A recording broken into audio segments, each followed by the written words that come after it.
কিংসুক, হুম, দেখো কাকে নিয়ে এসেছি। আসো বসো। ঠিক আছে, তোমরা বসো, কথা বলো, আমি তোমাদের জন্য চা করে নিয়ে আসি। জামাইবাবু বলো কেমন আছো? ভালো আছি, তুমি বলো কেমন আছো? এই তো চলছে। হঠাৎ করে তুমি এখানে? নাহলে তো বোনের বিয়ে, তো ওই কার্ডটা দিতে হবে। বাহ, আচ্ছা তোমার ছোট বোনের বিয়ে, কিন্তু আমরা যেতে পারবো না। কেন জামাইবাবু? আমরা যেতে পারবো না, আমাদের সময় হবে না।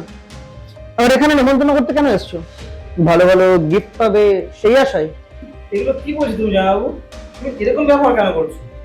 যেটা বলছি ঠিকই বলছি। তুমি তো এরকম ছিলে না। আমরা যাবো না এখান থেকে, ফালতু এসব কার্ড দিয়ে লাভ নেই, তুমি যাও এখান থেকে। তুমি কি বলছো আমার দাদাকে এগুলো? কি বলছি মানে, আমরা তো যাবো না। আমার দাদাকে এসব বলার রাইট তোমাকে কে দিল? তুমি এতদিন হয়তো ওই বাড়ির লোক ছিলে, কিন্তু এখন আমাদের বিয়ে হয়ে গেছে, তুমি এখন এই বাড়ির লোক, ওই বাড়ির সাথে তোমার কোনো সম্পর্ক নেই। সো আমি আর তুমি কেউই যাবো না। কেন? ওটা তোমার বাপের বাড়ি, ও আমার নিজের দাদা, আমি যাব না? কেন যাবে? আর নিমন্ত্রণ করতে এসছি বা কেন? ভালো ভালো গিফট দেবো সেই আশায়, নাকি টাকার লোভে? তুমি আমার দাদাকে কিন্তু এইভাবে অপমান করতে পারো না। আচ্ছা, আমি তোমার দাদাকে অপমান করতে পারি না? আর আজকে সকালে তুমি যেটা করেছো? আমি কি করেছি? ওই আমার তো কিছু মনে পড়ছে না। ভুলে গেছো সকালের ঘটনাটা?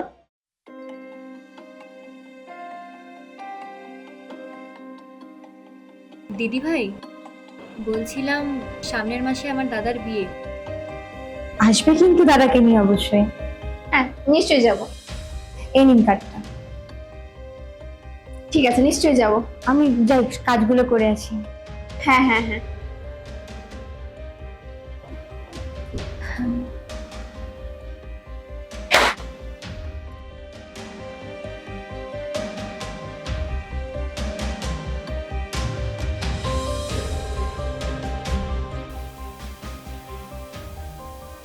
সোহা,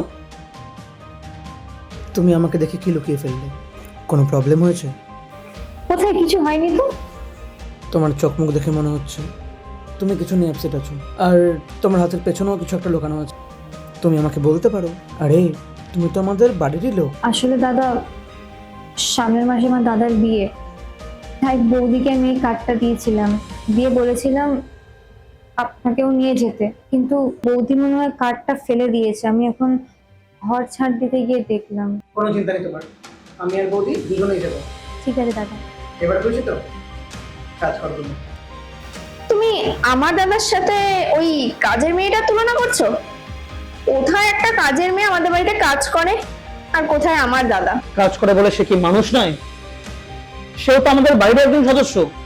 সে যদি না থাকতো, আমাদের বাড়িঘরটা অগোছাল হয়ে পড়ে থাকতো। তাকেও আমাদের সমান ইম্পর্টেন্স দেওয়া উচিত, যতটা তুমি তোমার দাদাকে দিচ্ছ। আমার এরকম কোনো ইন্টেনশন নেই যে তোমার বোনের বিয়েতে না যাওয়ার, বাট তোমার শিক্ষাটা খুব প্রয়োজন ছিল। দেখো, তুমি তোমার বোনকে কি শিখিয়েছো? তোমার বোন মানুষের সাথে এরকম ব্যবহার করছে। হ্যাঁ রে বোন, জামাইবাবু যেগুলো বলছে ওগুলো কি সত্যি কথা? আমি এমনটা করতে চাইনি। আমার ভাবতেও কেমন অবাক লাগছে। তুই এরকম ব্যবহার করিস মানুষজনের সাথে? এই শিক্ষা দিয়েছি তোকে আমরা। মা বাবা যদি জানতে পারে কি করবে বলতো তোর অবস্থা? ভুল হয়ে গেছে দাদা, আমি এটা করতে চাইনি, আমাকে ক্ষমা করে দে। এটা ভুল নয়, এটা অন্যায়। নেক্সট টাইম থেকে যেন এরকম না হয়। আচ্ছা ঠিক আছে, আর বলতে হবে না। ও নিজের ভুলটা বুঝতে পেরেছে। নেক্সট টাইম থেকে এরকমটা করো না, আমরা সবাই মানুষ। আমরা অবশ্যই যাব, কোনো চিন্তা করো না। থ্যাংক ইউ জামাইবাবু। আচ্ছা ঠিক আছে, চাটা খাও এবার।